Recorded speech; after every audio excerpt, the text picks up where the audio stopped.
大家好，继续分享膀胱经上的穴位啊。今天给大家分享这个穴位呢，对心痛啊、心悸啊、咳嗽啊，再就是气喘呐、胸闷呐、再就是这个后背痛啊，效果都很好。这个穴位呢叫神堂穴，神堂穴。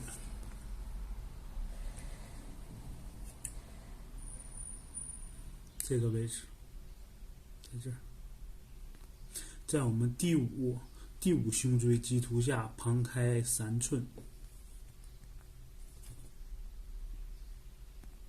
第五胸椎棘突下旁开3寸。这个穴位我们自己不大能够得到了，能够到的话吧，也不是太好发力，最好是能让家里人或朋友什么的帮你点一点、揉一揉这个穴位。一般我用这个穴位用的比较多，主要是对肩周这一块的问题，但是背部这一块的疼痛，用它效果也都很好。这个穴位呢也不需要点多，一般的话，1到2分钟就可以了，100下到200下。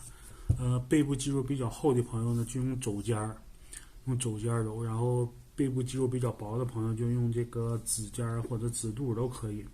力度呢是由轻到重的，一点一点的，以你能承受为度，不能太痛了那种。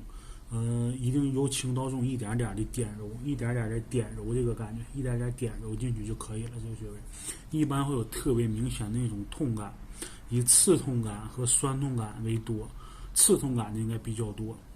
这个穴位神堂穴，主要还是对这个心痛、心悸这一块的，再就是咳嗽、气喘呐、胸闷呐，再就是后背这一块的疼痛，